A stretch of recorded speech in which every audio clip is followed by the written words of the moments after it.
Okay, we're live now. Welcome to the inaugural Garland Hangout. And although it's in the clouds, it's currently being hosted in Melbourne. And so I'd like to acknowledge the people of the Kulin Nation, who are the traditional owners of the land where the device, at least, that's transmitting this sits at the moment. And this is an opportunity to hear from the Garland laureate, the essayist for the second issue of Garland.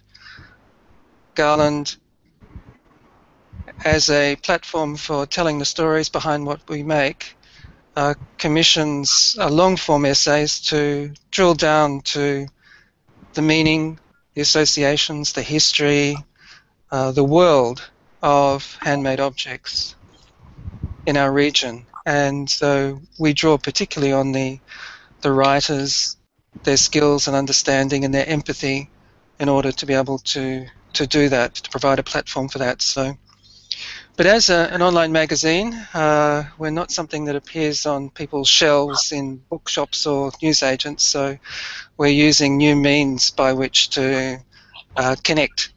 And these offer very exciting opportunities, particularly to hear from different countries and to introduce people to each other. So we're very pleased to have a wonderful group of people involved in textiles to reflect on Gopika's essay as well as herself. I'd just like to call on the guests to begin with.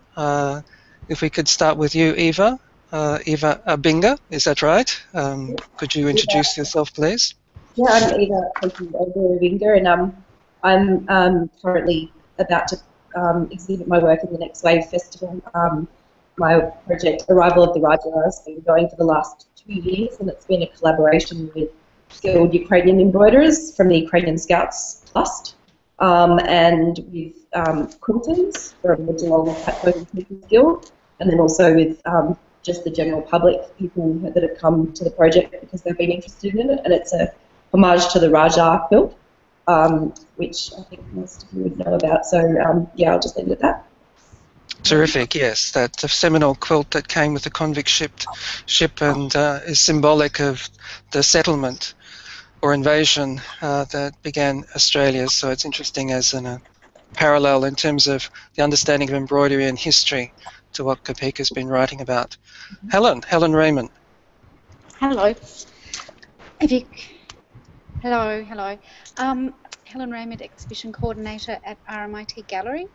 I've been very fortunate to work on some very beautiful exhibitions with Indian textiles over the last 10 years, and it's a great personal interest and enthusiasm of mine.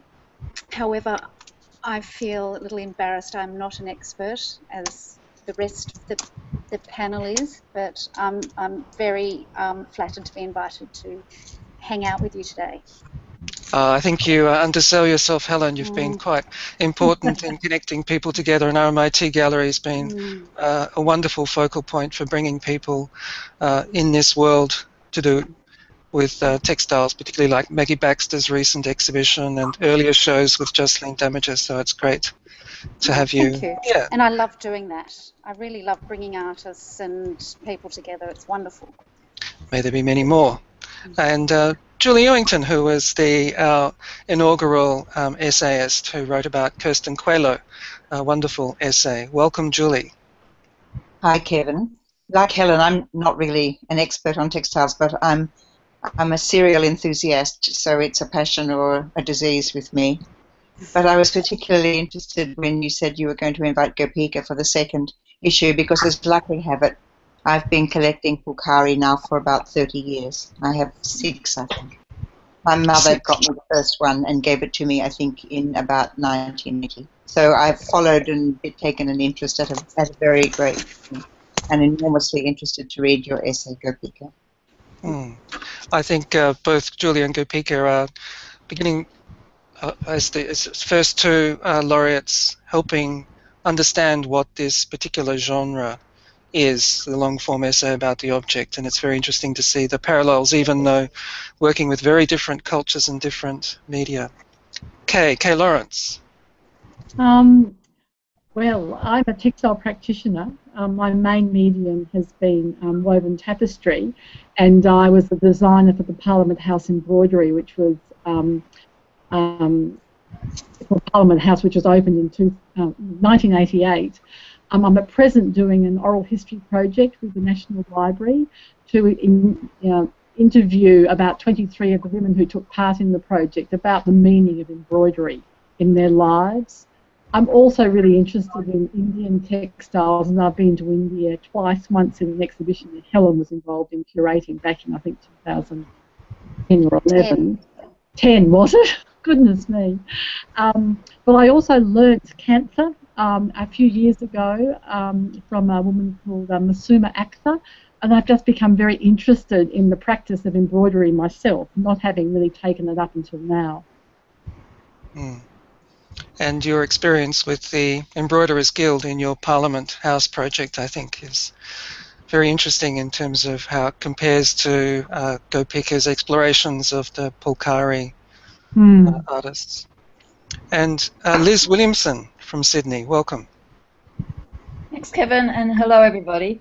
I work in textiles also, prominently as a weaver, but my practice has shifted in the last few years through engagement in India with various artisan groups, and with taking students to India to look at artisan textiles and to learn about ways that they, as emerging designers or arts practitioners, can engage with various artisan groups there. We go to Gujarat, and the groups that I've been mainly involved with for my own practice have been in West Bengal. So I also have got involved in embroidery. My last exhibition was the result of a project with RE embroiderers from West Bengal, and they're outstanding embroiderers. So it was great to work with them on a new range of designs. I'm also at UNSW Art and Design in Sydney, so hence. Right, and your cultural threads subject, I know, has been instrumental in introducing many talented young designers to working with artisans in India. And it's been a great privilege to be able to do that. Mm. Okay, now Gopika, over to you. How is it that can you briefly describe how it is that you became initially interested and involved in textiles and writing about textiles? I've been involved with textiles for, I think, over 40 years now. And writing about textiles, I think the first time I actually wrote anything of any significance, and it wasn't about textiles, but was about design, was in my final year at Central Sen, now Central Sen, when I was my undergrad in textiles. And that kind of bug got me, but it took another 10 years before I actually started writing. I started writing with fashion first, and I was taken by the embroideries, because a lot of fashion designers in India, they work a lot with embroidery. And that's how I started writing, and when I discovered I could write and I enjoyed writing, then it just grew and grew and grew. And my interest in textiles is, it also grew. It sort of was not something that I was passionate about when I started, but as I kept doing it, and I think it was weaving, when I specialized as a weaver like Liz, and when I, the idea of, just thread and nothing else but air, and you actually weave, and you see this inch by inch, thread by thread, this fabric growing, it's actually very magical. And that's when I really got it's sort of involved. And I think at about the same time I started reading Ananda Kumaraswamy and his ideas about craft, and it was all a very gradual process, nothing very sort of sudden, and sort of things just grew, and there was a lot of gestation of ideas which just sort of stayed with me. And at one point in my career in India, I was working with painted textiles. that the craftsman wasn't really very valued, and as a result, even my work as a craftsman, because I considered myself a craftsman at that point, I was told, but how long did it take you to do this? And I would say, like, it took me 25 years to learn how to draw like this. So, you know, you can't value something by the time it takes me today, because it's a whole lifetime of experience, of learning, of understanding. And I was at the same time working in rural India with craft projects through the Ministry of Textiles. And so the dynamics sort of started playing on my mind, and I decided to close the studio, stop doing any design work, and focus on, you know, being a craftsperson and seeing what it meant to do that. I was just, I would say, drawn to it. There was no logical and analytical sort of process. I was just drawn to it, much to the discomfort of my family and everybody else around, because how are you going to survive? What's going to be the financial implications of it? And that's how it all started. And with regard to Phulkari, I'm a Punjabi, but I'd never seen any of this around my growing up years. I never really heard much about it. And there was an exhibition in 2013 at the Indira Gandhi Center in the IGNCA, so Indira Gandhi National Center for Performing Arts. And there was a Phulkari exhibition, and the women had come to demonstrate. And I just got caught up in their stories. The history fascinates me, but more than that, I'm interested in the people who make it today.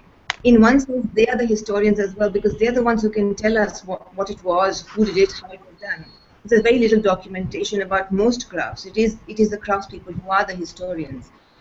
And their lives, the way they talked about things, and a lot of them had been through a lot of trauma, partition, and other personal events. And they all sort of reflected what I feel when I do embroidery, is that the rhythm of it just slows down the mind, and you begin to feel more at peace. You can connect with your inner core. And I've been reading Kumaraswamy, but I never quite understood everything he said, especially when he said that craft in ancient India nourished the man in mind, body, and spirit.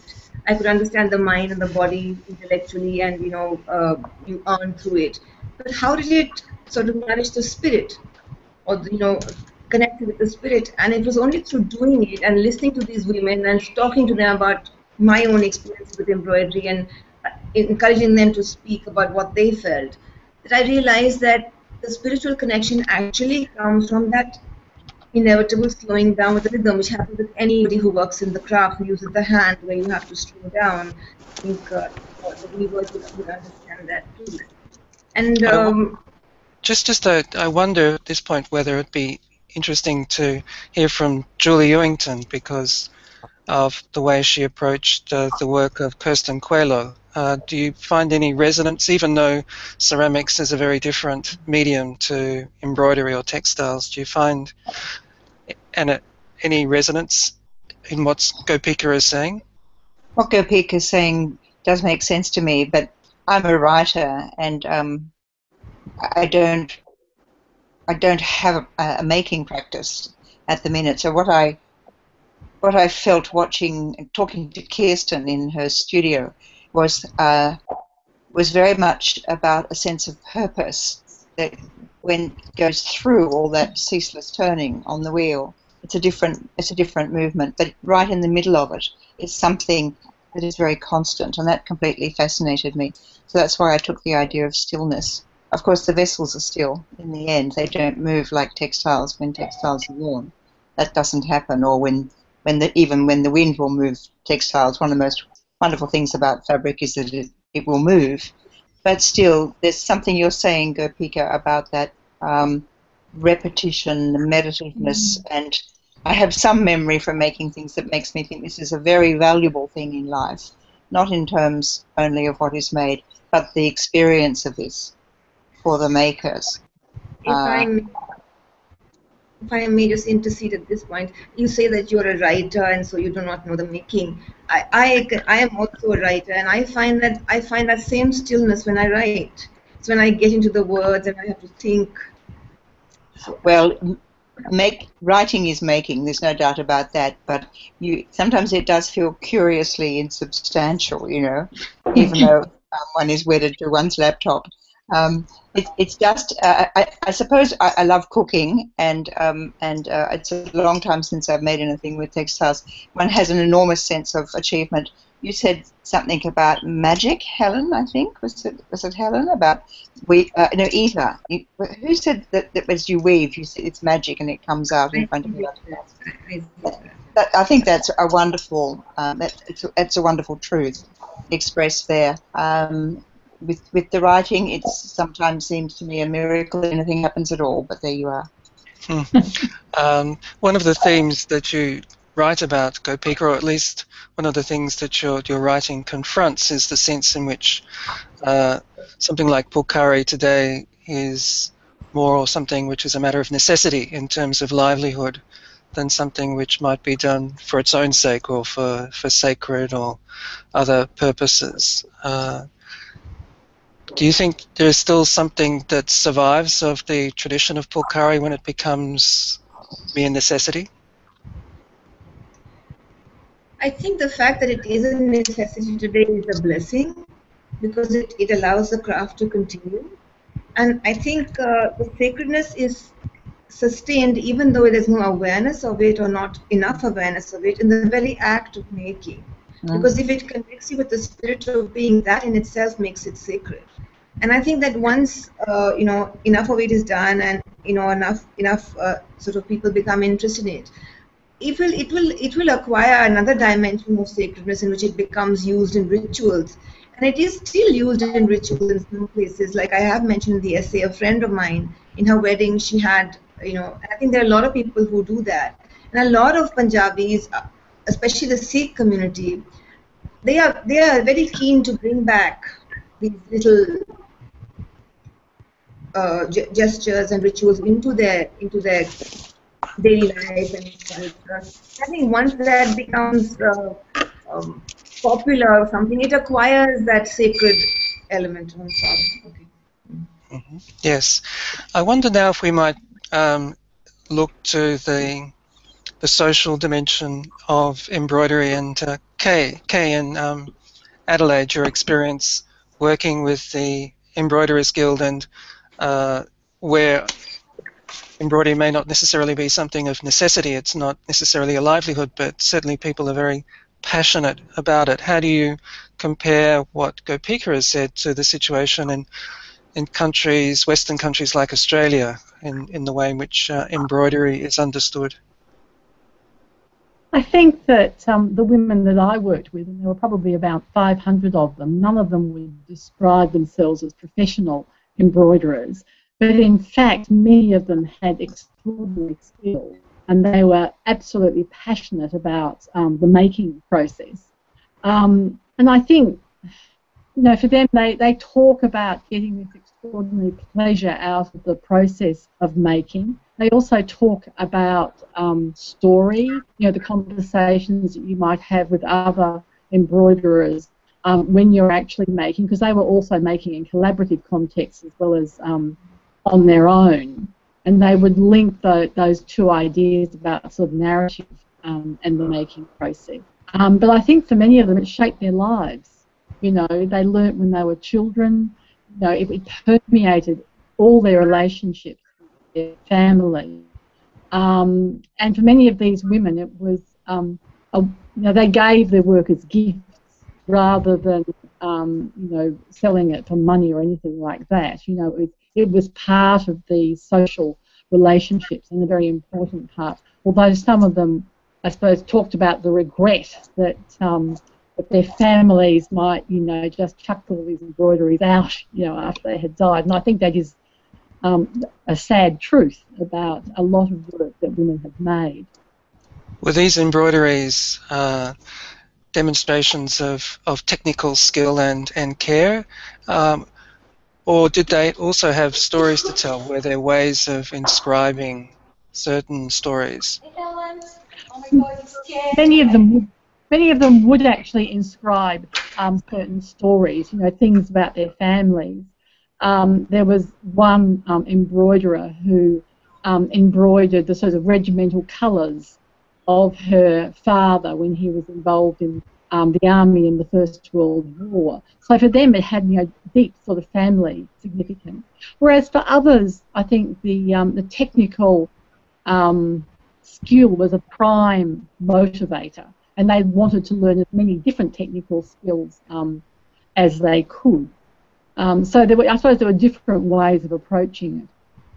And I wonder at this point, Eva, if I could bring you in, because you come in as a visual, what we call a contemporary artist, where embroidery for many people is associated with the traditional world, not something which has a kind of contemporary voice, but you think that it has something unique or value to offer today. How in terms of your experience, do you see this? I'm definitely hearing lots of overlaps with what I have worked with the quilting community, but my background is in sculpture and painting, and really coming to embroidery was, I guess, a natural progression of just appreciating the art form. But yeah, the amount of overlaps with both with what Gopikas is talking about in K, it's very similar with quilting as well, and with Ukrainian embroidery, there's these common kind of threads of stories and passing things on through generations, and the slow process of making that just seem quite ingrained with the art form, but also with art making in general, and therefore, you know, it's an equal art form to all other art forms that are, you know, whether it be painting or sculpture or in any of those practices, they all have the same sort of process involved. So what we're talking about is a contemporary art.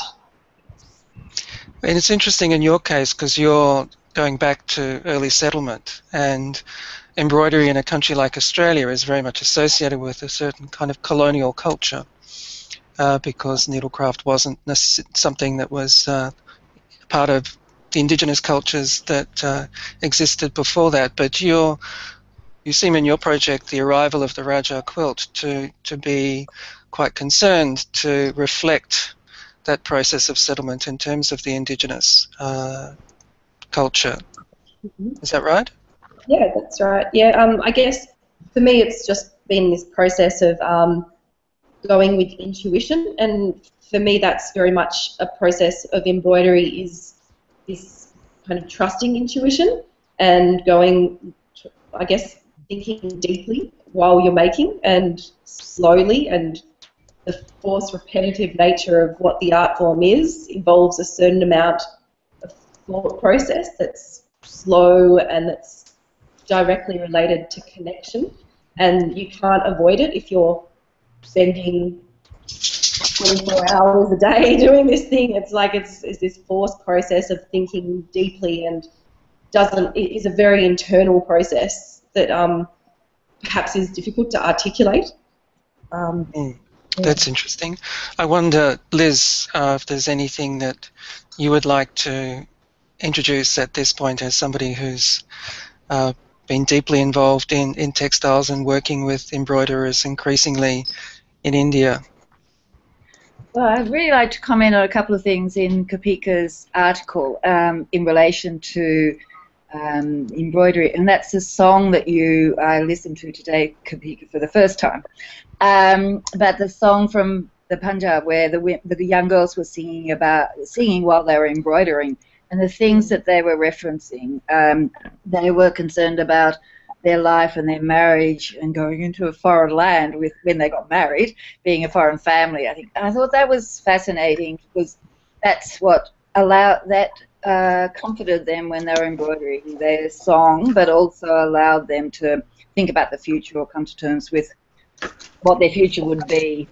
So that's one thing that I wanted to mention, and whether Gopika would like to reply, but whether there are other songs that deal with other issues. That's a way that the spiritual and actually daily life aspect of it were brought together in their embroideries through their song. There are a lot of Punjabi songs, and the song they were singing was a traditional one, and I think that I don't think they make up songs today to sing because we have a vast Bollywood repertoire to compensate for that. And I know that I sing as I embroider, and I tend to sing the Bollywood songs. Yeah. And there is a song for every emotion, every feeling, every. So singing is.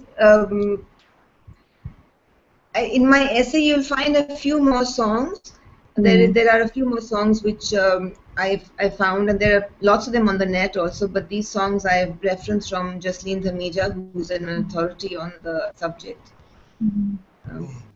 I wonder, Helen, at this point, if I could just bring in, sorry, Liz, in terms of museums and galleries and exhibitions, we're evoking, embroidery as something involving movement. It's about the rhythm of, even if it's a slowing down, it's a reflection, there's song and so on. This must be a challenge in a gallery when usually you've got works hanging still on the walls. Do you think that people read these into the works? What do you think about this in terms of the way in which exhibitions of these works are handled? As you know, I haven't been able to hear the discussion. Gopika is part of the discussion, so it's a bit tricky. But from what I've gleaned from what you've been saying just now, and I find it particularly interesting, having worked with Gopika and her own work, where she has brought singing in. We had a short film, but we did have to have headphones because of the competing noise, which is something you need to think about in a gallery and when you're bringing sound in. And is that where you're heading, Kevin? Yes, indeed. Whether we need whether it's useful to think about bringing in other media. And bringing in other media, which can make it actually very contemporary. Thank you very much. I remember a friend of... Yeah, I don't know what the problem is here. I've got everyone else but Gopika. Sure. I remember a friend of Maggie's had come to India, and she saw the same video that I had sent for the exhibition at RMIT, and she told me that you didn't have headphones. And I wondered how that wailing sound could have continued on and on without annoying the audience. Yes, so Helen, Gopika was saying that there was, she was curious that there were no headphones for the wailing sound. So she was curious how it's presented itself in the gallery context. Sorry, you'll just have to unmute yourself. Can you unmute yourself? Can't hear. We need to send her a message. Yes.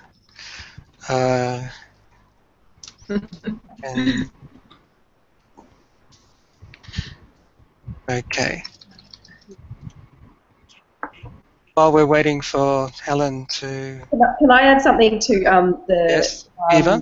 topic of how to display work? I think for me, one dilemma that I'm currently facing is that I think the nature of textiles and the enjoyment, part of the enjoyment is actually the tactile nature of being able to feel and hold, and in a gallery setting or perhaps with large audiences, it's perhaps not the most appropriate thing to do, but and also images never quite capture that really tactile nature of embroidery, and so that's sort of part of the difficulty in the contemporary context of putting stuff online and having photos and images and stuff, is how you actually get across that emotional reaction to being in contact with the work and being able to feel it.